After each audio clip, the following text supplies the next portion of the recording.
Okay. Okay. We are live. Excellent. How do you like that? A couple of technical challenges here on today's show. Oh, hold on. Mic fell. Should hear me better now. Couple of challenges today on today's show. 4 to 5 minutes late. Could be worse. Welcome back to another episode of Ask Us Anything Q&A Thursday night lives with Jesse Bayer and Carl Marsan of Abundant Living Ecuador. So thanks so much for joining in, guys. And fire away. So this is your time. We're here to answer questions, anything and everything Ecuador related, real estate related. Happy to chat, investing or anything else. We do have a retreat coming up that we'll be talking about extensively probably on the channel over the next couple of weeks. That's going to be fun. That's going to kick off in July. It's going to be sort of a get to know Vilcabamba / Ecuador / boot camp / a little bit of a tour. So it's going to be a really fun time. We'll be talking to you guys more about that in the upcoming weeks. On Friday nights, we're doing now a investing Q&A that I host here on the channel, also at 5 o'clock, currently Central Time, Ecuador time, which does not change. We do not have daylight savings here as we're so close to the equator. I think is that why? I don't know. I think that's why. So yeah, thanks for joining in. Okay, let's see what we got here. Starting, what do you notice about potential real estate investments on the coast since you visit there pretty frequently? The coast, as far as investment opportunities, really is like everywhere in the country. There's a lot of them, for sure. So agricultural opportunities on the coast, there's a ton. Agricultural land is very, very inexpensive inland on the coast. There's a few areas where it's not super expensive or inexpensive. Basically, the places where they're doing a lot of agriculture already. So, Machala in that region, for example. But most of the coast still is very, very inexpensive inland because it's not highly sought after to live because it's very hot and humid. But for agriculture, it's amazing. So there's a lot of agricultural investment opportunities. There's also a lot of development opportunities. Again, like everything in Ecuador, right? It's a time where we have a political climate that's friendly to investment. We have the geopolitical climate that's making people look for other alternative opportunities. And we have an incredible fundamental situation, what I would describe as fundamentals in Ecuador, as far as, it's a great story, right? Friendly culture, easy to invest into, no rules against investment, no rules against foreigners, capital friendly, amazing air, water, soil, easy to do business, et cetera, right? So it has all the fundamentals. It has, it's a country extremely rich in natural resources. Labor's cheap, energy's cheap. Really, all your inputs are cheap. You don't have to hold insurance for all kinds of things. There's a million reasons to like investing here, and much of the country is unexploited in all capacities, right? So agriculture is one, and then like I'm talking about now, development opportunities such as residential developments, luxury developments, hotels, golf courses, casinos, which are still illegal but will probably be legalized soon. You name it. There's stuff you can do here. Ecological stuff, trendy things. All of those are sort of, none of those trends are as far along, right, as they are in other places. So there's a lot of opportunities there on those kinds of things. Feel free, Carl, to add to that. Do you want? I'll jump in. I'll read the next question and then talk about that or this one. General economy question: what imports or exports typically happens between? Okay, looks like I just got kicked off the internet there for a second. Huh. All right. Hopefully my internet's doing okay here. If you guys are having trouble seeing or hearing me, let me know. General economy question: what imports or exports typically happen between Ecuador and Russia that might be affected by the sanctions? It's a great question. I honestly have no idea how much trade there is between Ecuador and Russia. Ecuador is an exporter of oil, so I doubt they're getting oil from Russia. They don't do a ton of refining of oil in Ecuador, so they may be getting some refined oil from wherever refines oil. I would imagine Russia's probably buying shrimp and bananas and things like that from Ecuador, although I don't know that for sure. But I don't have any specific information on Russia Ecuador trade, although it's, in general, Ecuador is not affected by those geopolitical geopolitical um, events, because they stay out of the fray, right? So they're usually sort of, they're not a powerful country. It's not a powerful country, Ecuador. So they, generally speaking, are not affected by, different sanctions and different things like that. Here's a good question we can talk about. Ecuador is not easy to do business. It's very bureaucratic. So that's interesting, right? I would agree with that to an extent. So the bureaucracy in Latin America is a pain in the ass, no matter what. I agree with that.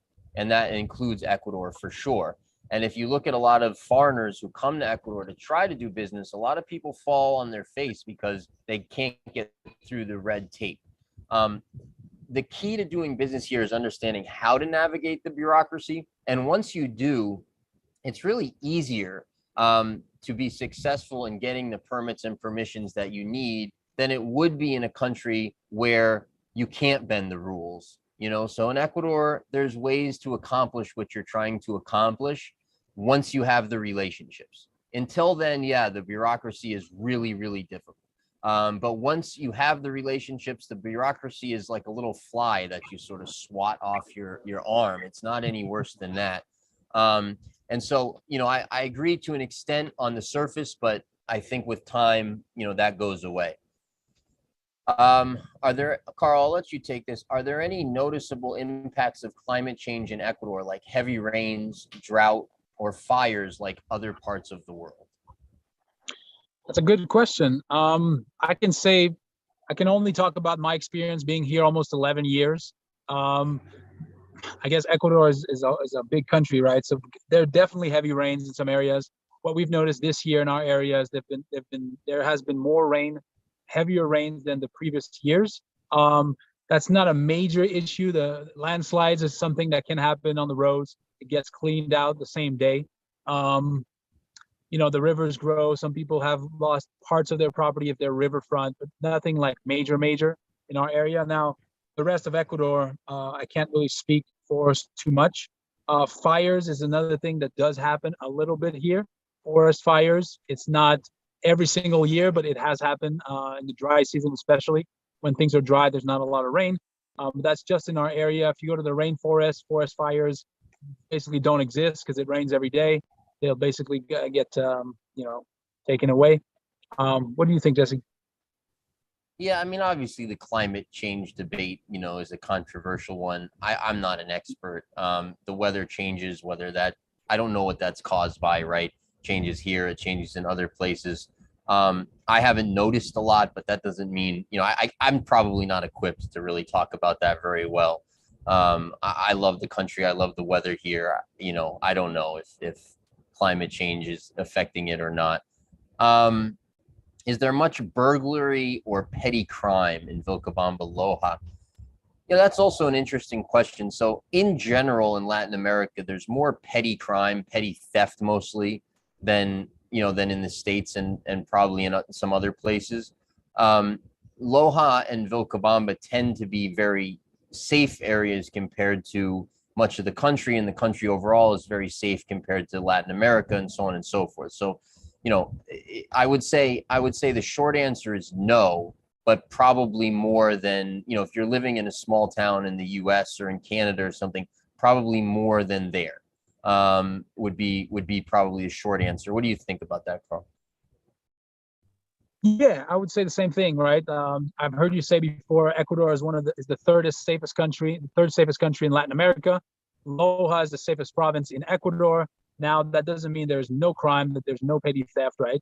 But and Vilcabamba is a small town in the province of Loja, so the city of Loja will for sure have a little more crime, than Vilcabamba itself. Now, there is, petty theft. It does happen. If you leave your wheelbarrow, unattended, someone might take it. Like little things like that. If you leave your phone, on the counter at a restaurant, someone might take it in a taxi or something like that. Like those are things, but this happens all over the world. Personally, I've never been a victim of burglary or crime. I've been here for 11 years, so it tells you something. Now, there are some stories. Some people, have gotten broken into. on a Sunday when they go to the market, and their employees know that they're leaving, or things like this. So I always tell people it's good to have some security measures on your property, some type of deterrent. A guard dog's a good idea. Some type of security system. But overall, it's very safe. I mean, you ask almost anybody here, and they'll tell you like you can walk around, not feeling threatened at all, pretty much at any time of the day or night. But it's always good to have that in mind, to keep precautions as well, right? Yeah, I would second all of that. The overall culture, extraordinarily safe. It's just the type of crime is different. So you're not, you don't have to worry at all about walking around or getting robbed at knife point or gunpoint. Those things just don't happen in the area that we're in. But yes, people can opportunistically take something. That's something that does happen just culturally here. Again, much less in our area than on the coast, for example. But okay, what's happening with banana farmers there now? I see some people are having problems with the government or trade or something else. Gosh, I have no idea. I haven't heard about that. Do you have any info there?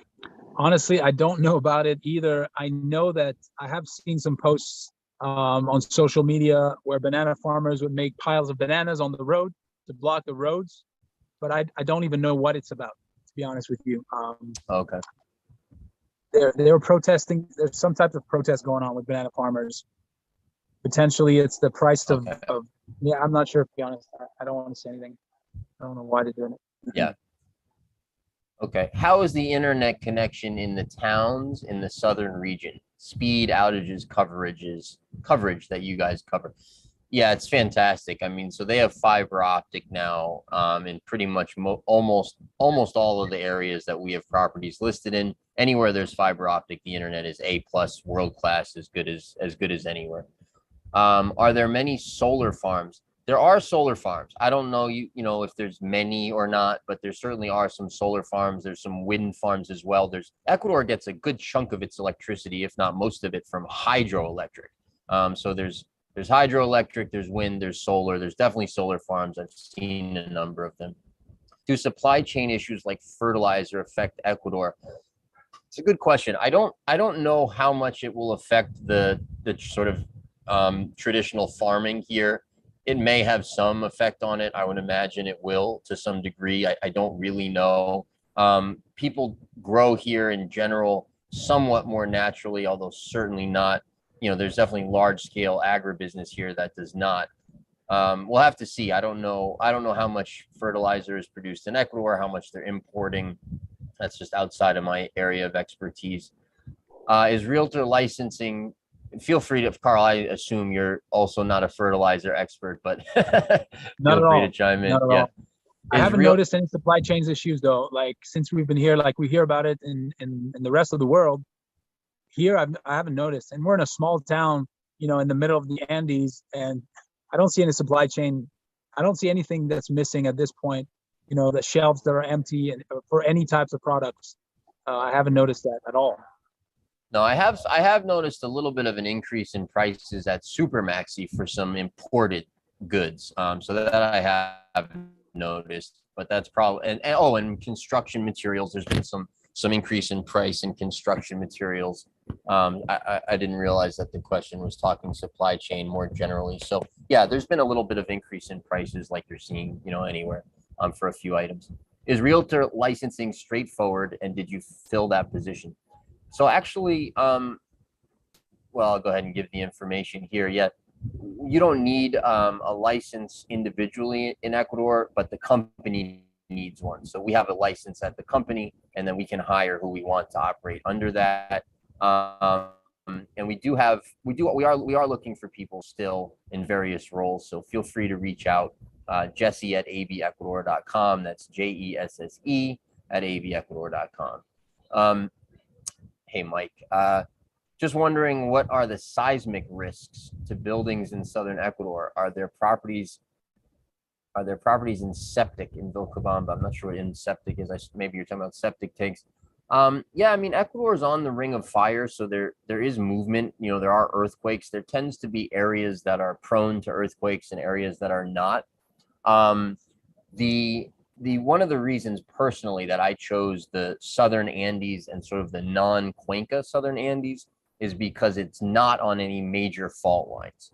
Um, there is seismic risk here on the coast. They have pretty strict building codes, anti-seismic building codes, which you would want to pay attention to because the coast and the north of the country does get significant earthquakes, and they are on large, major fault lines. So if you're in those areas, you're going to want to build for sure seismic proof construction. In the areas that we're in, people don't think about that when they're building much, certainly because we're not on, large fault lines, but we do have earthquakes. So we do feel the reverberations of earthquakes. They rarely, if ever, in the 9 years I've been here, there's never been an earthquake that, the epicenter was really anywhere near us at all, but we feel them. So you do want to take that into account when you're building, in my opinion. So not a lot of risk, but something you might want to consider. What is the temp where you are, Jesse? So here the coast is interesting climate wise. There's several climates. So I'm about 45 minutes south of Manta. The entire southern coast has 2 seasons. One season is nice and one season is less nice. We're getting close to the changeover month here, which is May. So basically, June through October are not very nice on the southern coast. It's overcast most of the time, and it's windy and it's cooler. The rest of the year, and then May and November are your changeover months, and then December through April are really nice. So that's the southern coast. As far as temperatures right now, never gets cold. Right now it's a little breezy. I don't know what the temperature is. It's probably 75, 74, 72, something like that with a breeze, which it's a little cool with the breeze.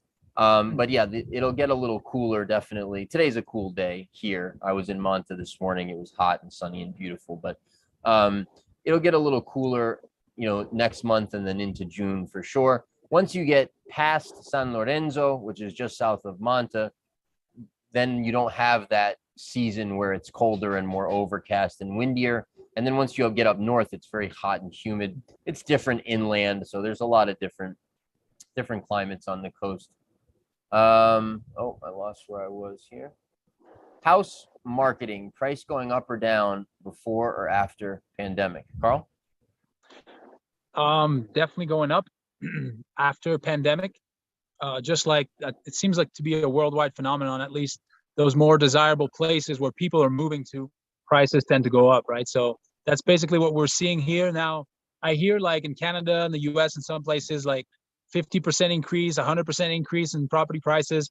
I don't think we've seen anything like that before, comparatively to like before pandemic or after, but prices are going up. There's definitely more demand and supply is getting smaller and smaller. So prices have gone up a little bit, especially here, Vilcabamba, Malacatos, those more desirable areas where not just expats, but also local Ecuadorians are wanting to move to the countryside because a lot of them are starting to work online, right? Now there's all this online, people can study online, work online. So why live in the city if you can live in the beautiful countryside, have the nice weather? So Vilcabamba is growing from that standpoint.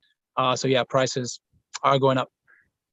Yeah, and definitely in the rural areas, and I would say not just post-pandemic, but even during the pandemic, you saw an exodus, sort of from the city to the country, and you also saw an influx in the foreign market, as well. So definitely prices have started to rise for sure, and that was after some years where they went down quite a bit.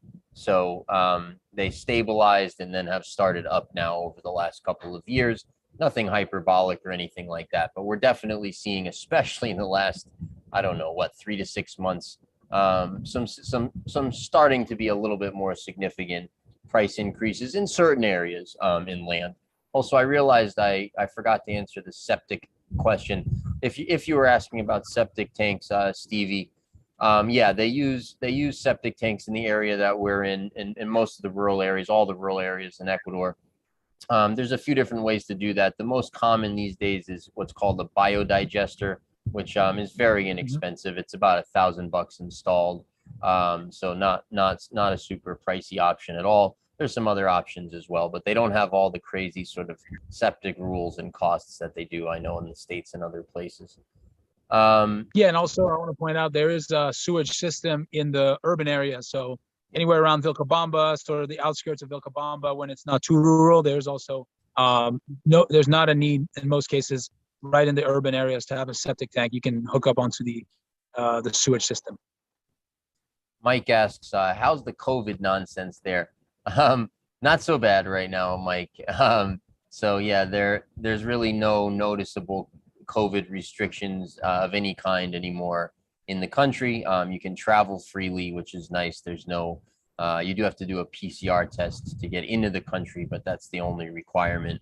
They do have a mask mandate still, which is totally optional. Nobody pays attention to it, although there's a few places where they would enforce it, like for example at the mall in Manta, they do enforce the mask mandate, but you can nowhere else in the city do you have to wear a mask. They are reviewing that now. They'll probably get rid of that, if not this month, April, then next month, May, and then that will be the end of the COVID restrictions entirely. Okay, Jenny B says, last podcast, electric bike scooters were mentioned. Can those be bought in Ecuador, or would you recommend buying one overseas and bringing in because it's cheaper? Do they get stolen? Carl, your thoughts? You can definitely buy them in Ecuador. There is a bicycle shop here in Vilcabamba that supplies electric bicycles. Price wise, I don't know. Honestly, I don't know what they're supposed to cost. I would say here an electric mountain bike is between $1,200 to $1,800, somewhere in that ballpark, depending on the size of the battery and the motor, et cetera, et cetera. And do they get stolen? That's a good question. I have not heard of anyone here getting their bicycle stolen. Now, I do believe that they could get stolen because it'd be easy to, grab them and put them in the back of a pickup truck or something. They don't have a license plate. They're not registered. But I have not heard of anyone getting their bicycle stolen. So, but I would say you definitely want to lock it if you have one in town here. Yeah, and it depends where you are, right? If you're in a city or in certain places, sure, that Right. people are more likely to take your stuff, right? But the culture here is great. It's not a culture you have to worry about too much of that kind of stuff going on. When you have a rural property, is it common for people to wander onto your property? Interesting question. I mean, I guess the short answer would be no. People here are pretty cognizant and respectful of property rights in general. So, people care about their borders and they take care of their borders. And, normally there's fences and if someone's going to come on your property, they're going to ask permission and those sorts of things. Now, if there's properties that are sort of, abandoned really, right, where nobody's there, nobody's doing anything, then yeah, people will walk through them. They'll maybe encroach a little bit, have a fire there on the weekend or something, or, sort of cookout type thing or things like that. But no, I would say in general, no. I don't know if you have anything to add there, Carl. Well, I would say though that there is a big difference. I know in the American culture in general, trespassing is like a big no-no. In Ecuador, it's sort of like, especially in the rural areas, it used to be everyone walked on each other's properties to get to their property because there were no roads, there were trails, right? So, for me as a realtor, for example, I go and find rural properties. I used to do that a lot more. And, I've trespassed on a lot of people's properties. And usually they don't give me a hard time at all. They just like, oh, hey, are you looking for something, like you need anything kind of thing. They don't feel like offended if someone trespasses their property. That's actually been my experience in 100% of cases, to be honest. So that needs, so like if you have a rural property, it's possible a neighbor might come through if they want to ask you about something, or if they want to, whatever. It's more likely here. It seems like in the US, you can get shot for trespassing in someone's property, right? Yeah, but you don't. Carl's Canadian. Forgive him. Okay. Next question. Giorgio asks, how's inflation before and after COVID? Yeah, I mean, excuse me, negligible, right? So we've seen some increases in prices in construction materials specifically, and a couple of imported goods. But outside of that, I would say completely negligible. We're not the official inflation numbers are around 2% in Ecuador, and I would say that's probably not far off from accurate. Anything to add there, Carl? No, that's pretty good. Okay. Hummingbird asks an honest question: what do you think about the effect the demand of foreigners buying properties in Vilcabamba is having on the locals? The effect of gentrification. Great question. So I would say my take on that is I would say that it's 80 to 90% positive, right? So the upside is that Vilcabamba has an economy, right? Vilca, and it's not just foreigners buying properties in Vilcabamba either. It's that Vilcabamba is on the tourist map, right? So backpackers and hikers and people from all over the world visit Vilcabamba for various reasons. So it goes way beyond buying properties, but people also come to live there. And because there's money and there's interest in Vilcabamba, it also comes from Loja and it also comes from within Ecuador, right? So Vilcabamba is a place that has interest in Ecuador, foreigners, locals, people from other places in Ecuador, etc. Because of all the interest in Vilcabamba, Vilcabamba has an economy, a real economy, not just an agricultural economy or a tiny, sort of economy. If you look at other towns in Ecuador of Vilcabamba's size, they're great. I love them, right? And there's wonderful things about them, absolutely. But they're not going to have the economic activity that Vilcabamba has. And so, a normal town of Vilcabamba's size maybe has, 3, 5, 10 taxis at the most, right? Vilcabamba probably has 60. Or more, I don't know. A normal town of Vilcabamba size probably has a handful of stores, maybe 10 or 15 stores. Vilcabamba probably has 200 or something, right? The restaurants and hotels and construction and on and on and on. And so the economy is doing great in Vilcabamba, because of the foreign and not only foreign, but everything I described, right? The interest in Vilcabamba. Now, are prices potentially a little bit higher because of foreigners? I used to say absolutely not. I don't know if we've gotten to the point yet where foreigners are really affecting the market or not. They did at one point in like 2010, 11, 12. Then, and just to give you the example of that, right? So Malacatos, where there essentially are no foreigners buying anything, was for many years more expensive than Vilcabamba. I think it's still probably slightly more expensive, at least in the most sought after areas, like along the main road. It might be a little cheaper up in the mountains than Vilcabamba now, but it was more expensive than Vilcabamba for many years because these markets are driven by Lojanos, right? People from Loja, Ecuadorians from Loja, who use these areas as second home destinations. So I don't know if foreigners are really having any effect on prices yet. There may have been a big enough influx in the last couple of years that they're starting to. That's possible. I don't, you're sort of in that, Carl. You might have an opinion there, but I would say that in general, the effect is very positive. Foreigners and locals get along really well. The economy does really well in part because foreigners come with money and spend it.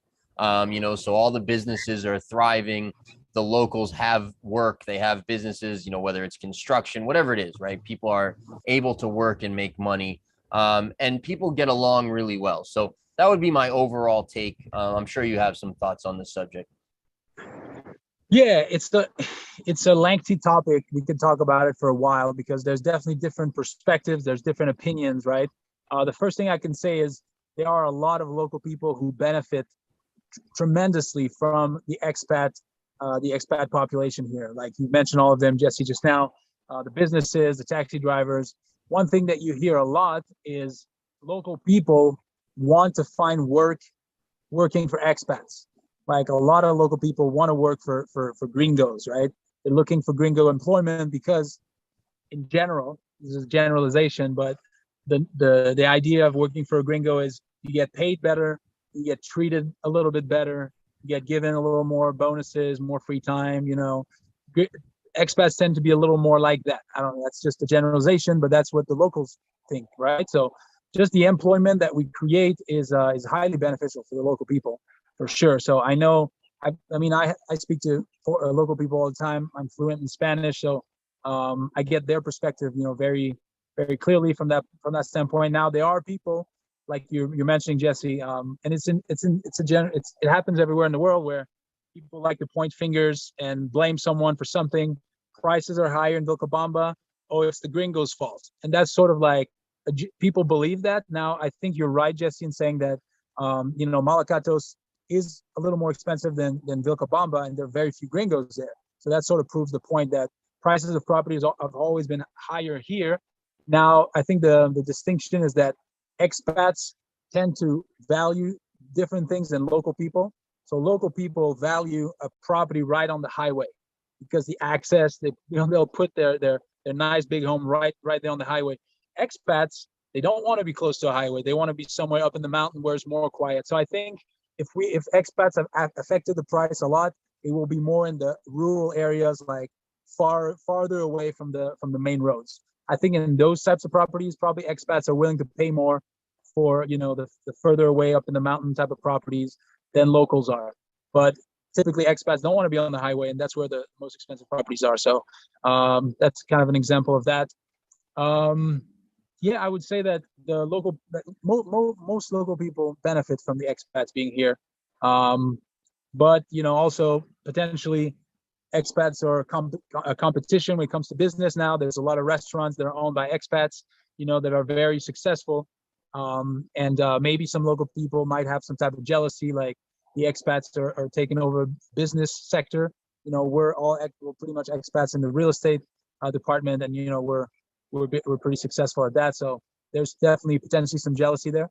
But I would say if you speak some Spanish, if you're a nice person, if you're friendly, you can have great relationship with local people, and that's what we try to do. And we hire a lot of local people as well. We like to promote the local culture, the local economy. So overall, I think it's very good. Gentrification, I mean, the only time that there's no mixing between the cultures is if there's the language barrier, right? So I would recommend most people learn a little bit of Spanish. I think the local people now are learning way more English, the younger generation. So, the communities are starting to mix a lot more. Jesse has a different perspective. You're married to a local person. That's definitely, you're very immersed in the culture. But anyways, yeah, that would be my take on it. Joshua asks, for people looking to grow food, where can seed starts be found? I'm assuming bringing seeds into the country from abroad is prohibited. Yeah, I mean, there's nurseries and seeds available widely. That's not something that anyone worries about here because you can get anything. Beyond that, you can bring seeds in from abroad. There's a process to do so. I'm not super familiar with it, but it's certainly something you can do. Hummingbird says, I've seen this happen in many other places, referring back to his previous conversation about the impact on locals that are beautiful in their simplicity, but then there's a lot of resentment between locals versus foreigners. Yeah, I don't see that here, at all. Foreigners or locals are really interested in foreigners and their culture and their perceptions, and and there's a few jerks running around on both sides, but there's a few jerks running around, on the foreigner side, right, that just act ridiculous and shouldn't. And that's unfortunate. But when I say a few, I really actually mean a few.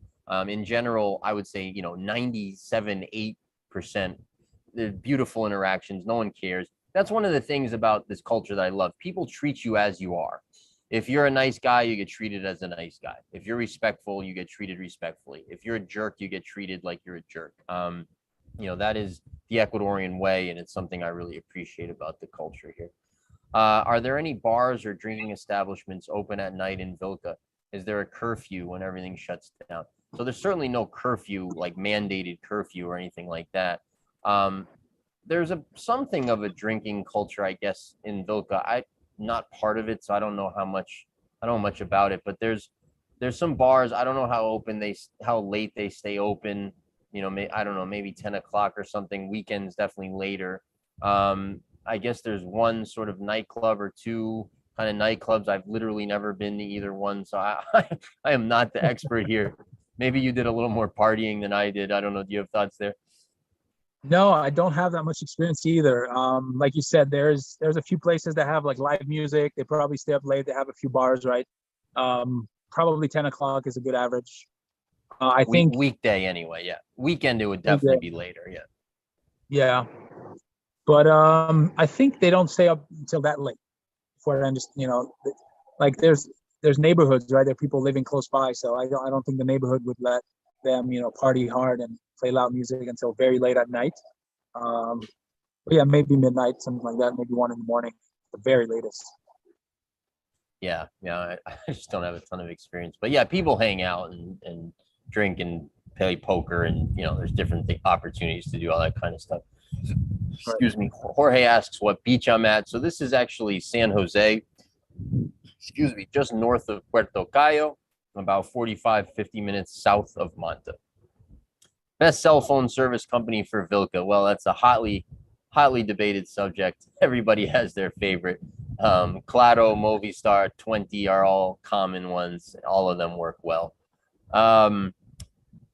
Okay. What's the best way to receive mail if you live in Vilcabamba? Well, first of all, there is no mail in Ecuador. There's no like mail boxes. People don't receive mail in the mailbox, bills and ads and all that kind of stuff. There's certainly courier services, right? So that's the way you would do it. There's Servientrega for if you're sending stuff in country. It's extremely convenient. I've had to send documents 3 or 4 times while I've been on the coast here, and it's a 1 to 3 day type delivery service. Costs a few dollars to send stuff to anywhere in the country. Very, very convenient. There's a million others if you're shipping larger items. Very convenient, very easy. So there's a lot of private companies. If you're talking about internationally, FedEx works, DHL works.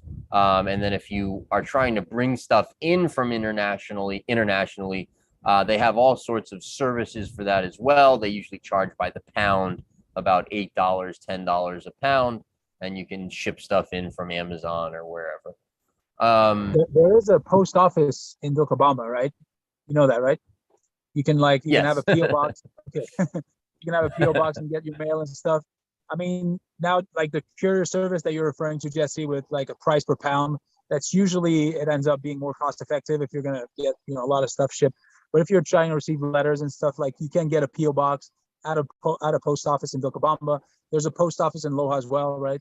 But I haven't used it myself, so but people do that. Yeah, I mean, you're referring to internationally. When I said there's no mail, I just mean there's no company or anybody in Ecuador is going to send you a piece of mail to your house. No, they don't. Yeah. Right. Yeah. Most places don't have addresses actually in the rural areas. Right. It's, what's your address? Well, it's on that road next to that building. Right. One of the many charming things about Ecuador, right?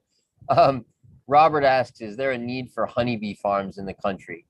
Yeah, that's interesting. We have beehives and honey that we do on a property of ours. Honey has a good margin. It's a business you can make money on for sure. Honey, like natural raw honey, costs almost what it does in the States. And your cost of everything else is much cheaper here. So that's an interesting business for sure. Okay, Stevie, you were talking about septic tanks. Good. So I think I answered that question.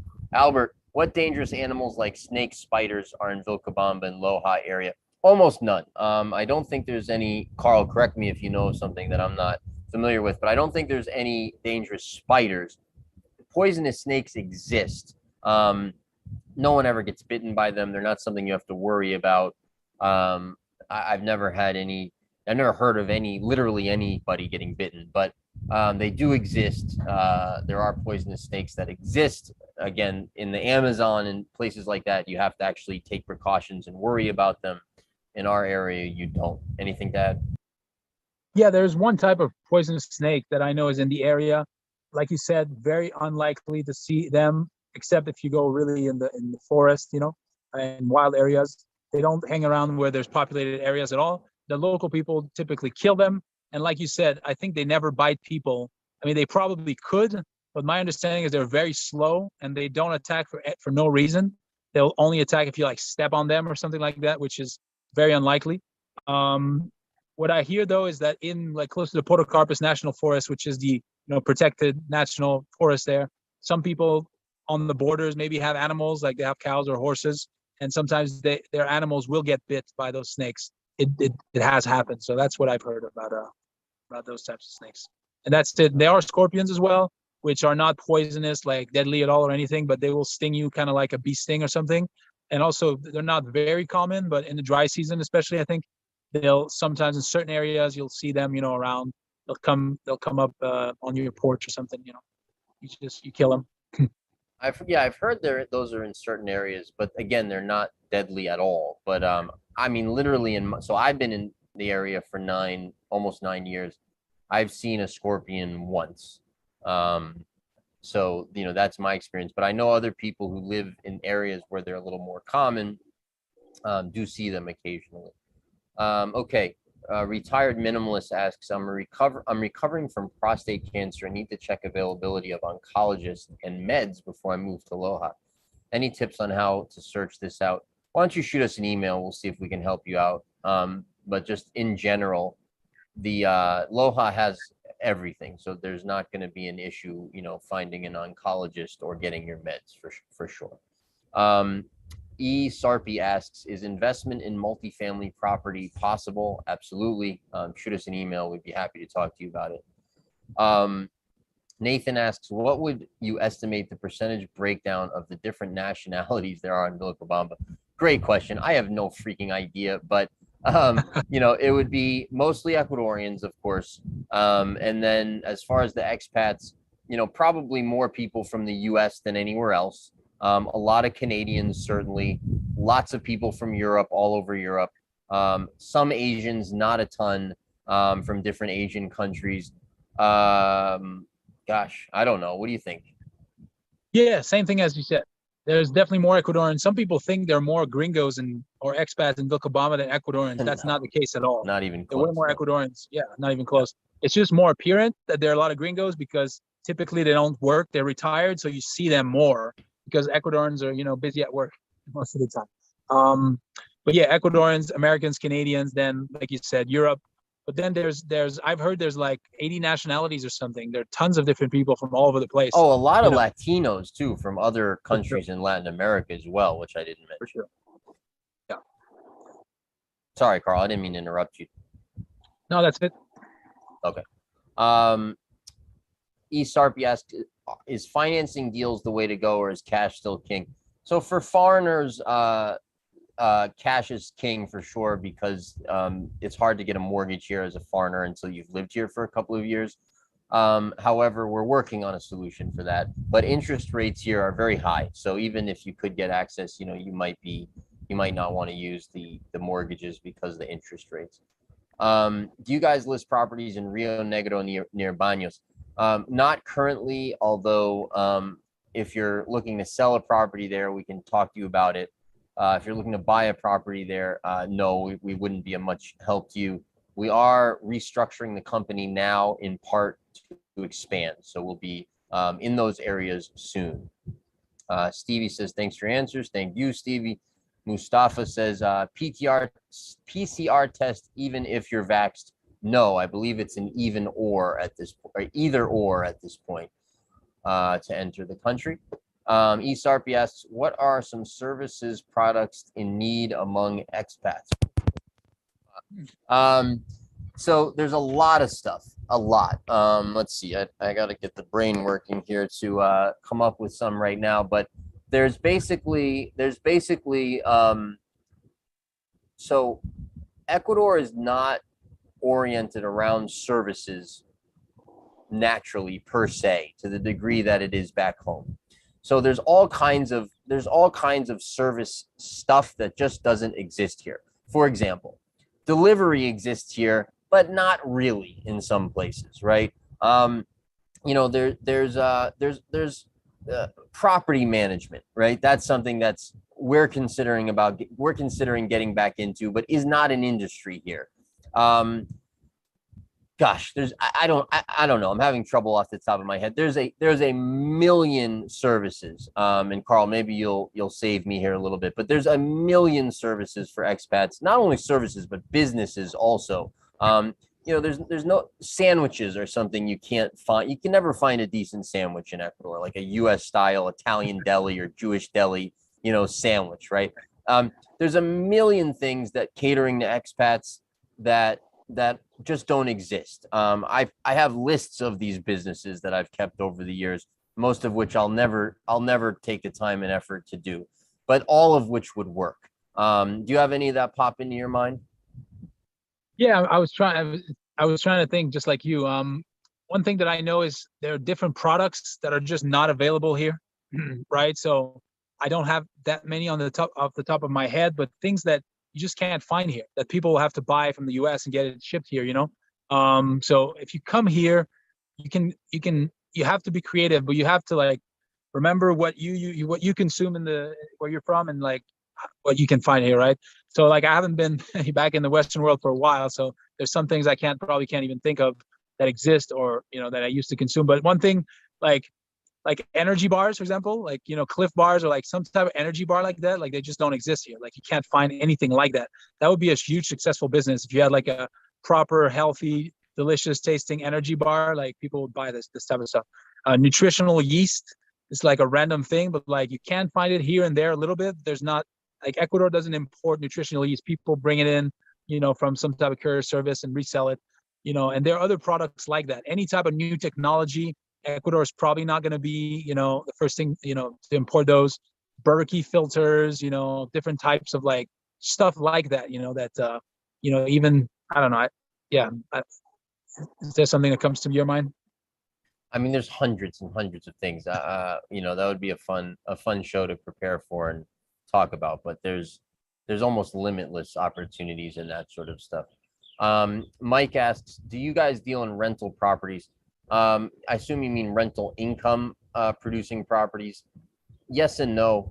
We certainly always have some available. It's not stuff or maybe you just mean rentals. I'm not sure, but it's not something we seek out specifically. But in the city, there's good opportunities for that. There's also good opportunities in the rural areas to build small homes that bring a decent rent, where you can get a pretty good ratio on the rent to cost on lots that are attractive to people. Derek asks, my kids are asking if there's anywhere to ride dirt bikes, or is it frowned upon? Maybe.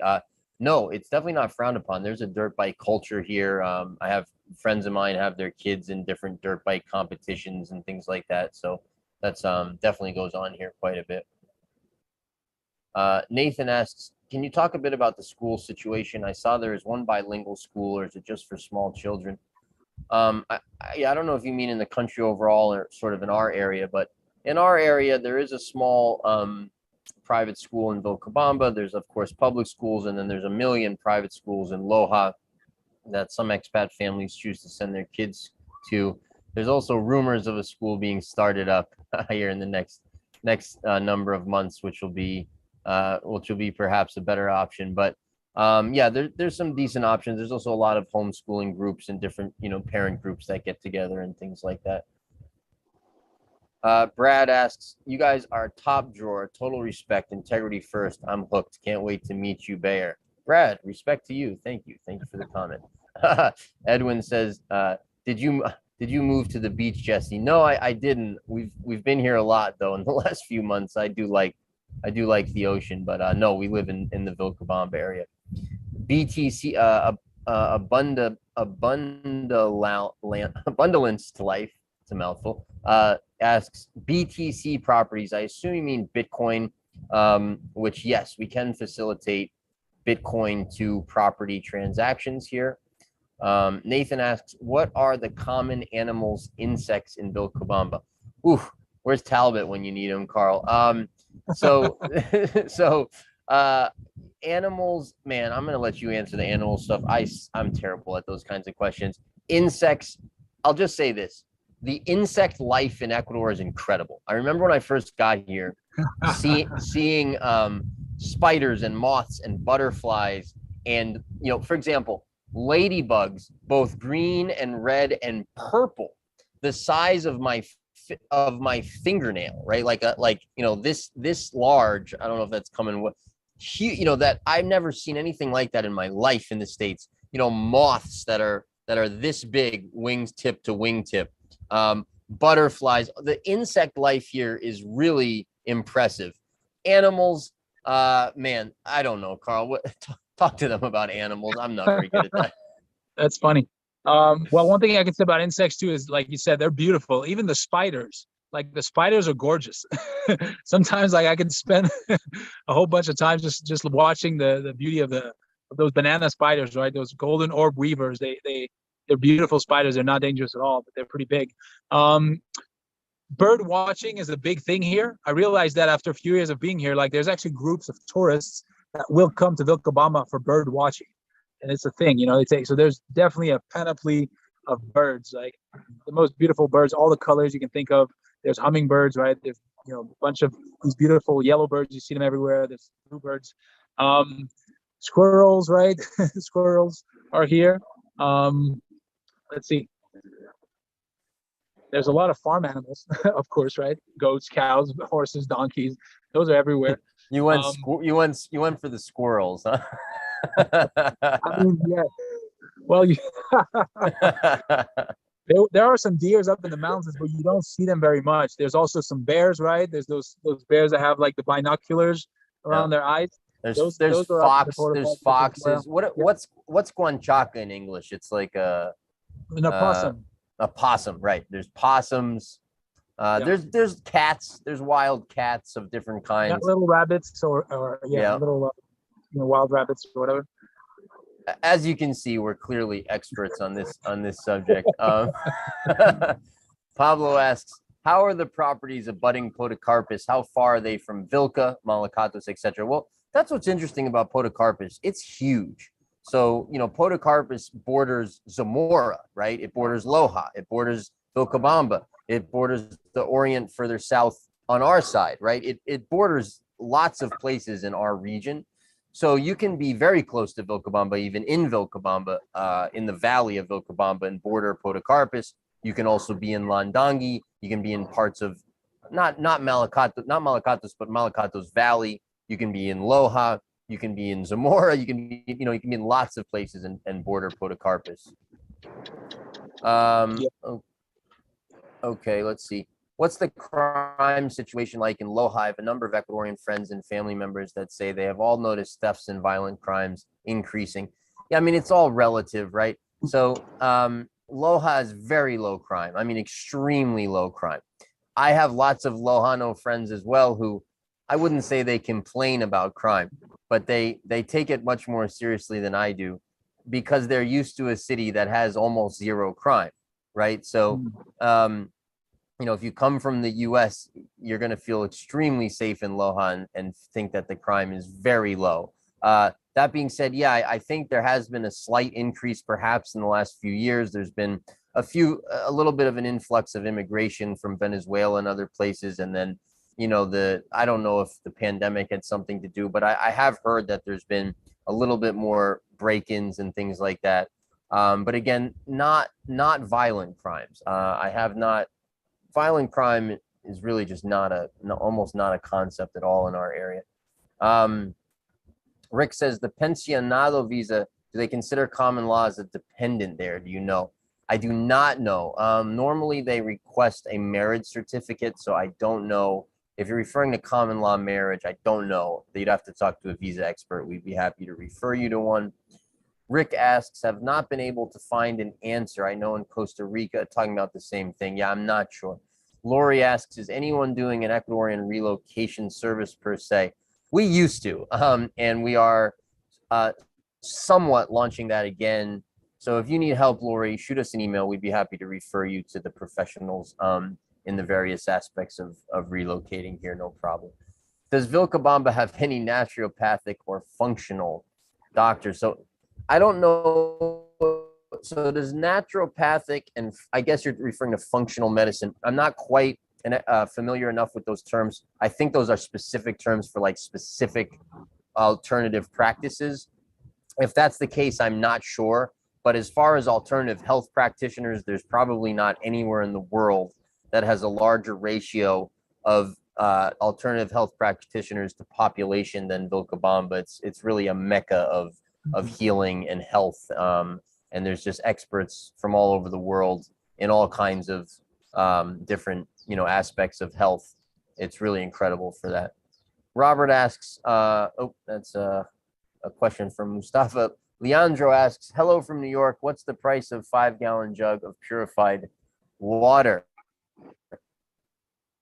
Well, where I am, it's $1. I think in Vilcabamba, it's maybe $1.50. What's the Vilcabamba cost? Yeah, something like that.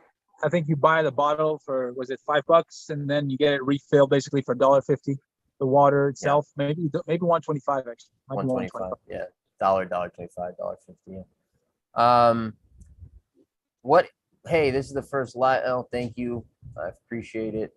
I can't pronounce your name, Carl. You could. It's a French name. Philosophe inconnu. Thank you, sir. Joe, let's see. So we are up against 6 o'clock here. We've got. All right. Don't put any more comments in there, guys, if you don't mind. We're gonna try it. I'll try to finish out up until Derek Boyd there, and we're gonna hit the road here. Thank you so much for tuning in. We do appreciate it.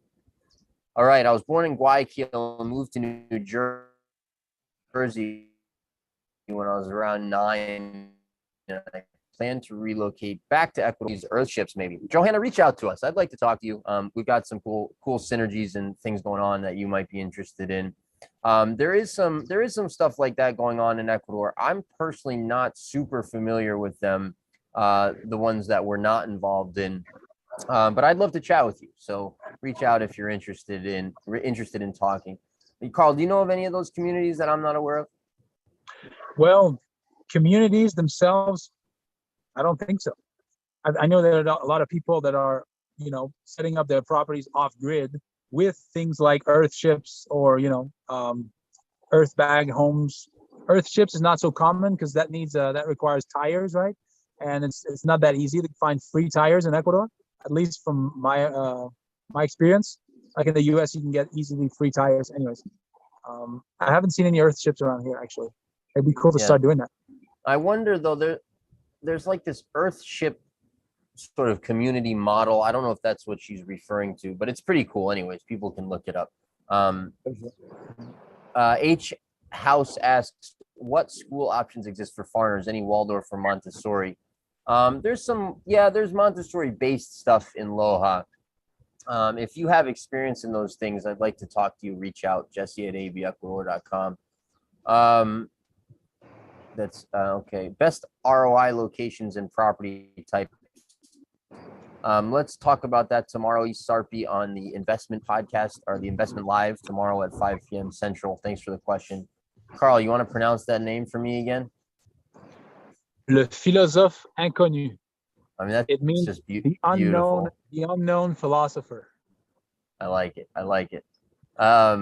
Asks, I agree on the sandwich, but we the torta de choclo, right? The chocolate chocolate torte or chocolate cake or pie cake. Okay. Oh, lost my place there for a second. Robert, oh no. Crystal asks, can you recommend a contact source for seeking a house rental near Loja? Man, we've been asked that before. We need to get it together on that, Carl, on the rental side for Loja. People need that. Email us, Crystal. We'll send you what we have. Pablo, are there spiritual yoga, plant medicine retreat centers in the area? Yeah, absolutely. If so, do they get decent attendance given the additional travel time from the major airports? I don't really know, but that's a big industry in Ecuador for sure. Okay. The unknown philosophy says, I used to have a delicious power boy. Do you mean po' boy maybe? Sandwich back in the US. I love a lot of US foods, especially cooked or processed items. I love pancakes too. Poor boy. Yeah. I think it's actually po' boy. That's like the Louisiana sort of sandwich. But processed American food is the best. I don't know if he's trolling us at this point. And beautiful prices too. In my opinion, way better than Ecuadorian processed food. I even get some imported items here myself even today. Yeah, the processed Ecuadorian food is certainly not great. This off-grid life asks, is it possible to find rural cheap properties, thinking 10 plus acres for under 50,000? In the Orient, no problem at all. We can help you with that. That's really easy in the Amazonian region. Derek asks, this will be the last one here, guys. Derek asks, can you expand on your retreat idea a little, or are you going to keep us in the dark? Carl?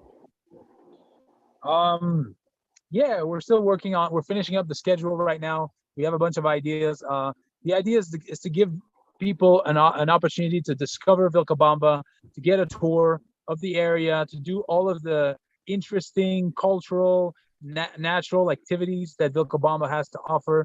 We're going to do property visits. We're going to visit properties from local expats that live here locally, that have been established here for a while, to give people an idea of what can be done, of what other people are doing here. We want you to try the nice restaurants, the good restaurants around here. We're going to have seminars, like we're going to have attorneys, builders, tax people, real estate seminars, investment seminars, so people can ask whatever questions they want. We really want people to have a really good idea of what it is to live here, what are the opportunities here, basically get connected, get set up with all the best professionals, all the people that we recommend, and even also get connected with the community members as well, and just have a great time, get to know each other, and see if Vilcabamba is the right fit for you. Yeah. All right, guys, thank you for tuning in. We appreciate it. So again, we're going to try to keep this a regular thing on Thursday nights at 5 o'clock Ecuador time. Right now, that's Central time. When it switches over, it'll be Eastern time, as Ecuador does not change. Excuse me. Thanks again for tuning in. Jesse Bayer, Carl Marsan, Abundant Living Ecuador, abecuador.com is the website. And if you want to reach out, we'd love to talk to you, and have a great Thursday night. I will see you tomorrow for Carl. You're welcome to join anytime. I will see you tomorrow for the investor Q&A as well. And lots of great content on the YouTube channel. So please hit the bell, subscribe, all that good stuff. Share with your friends. We appreciate it. Have a great night, great weekend, and we'll talk to you soon.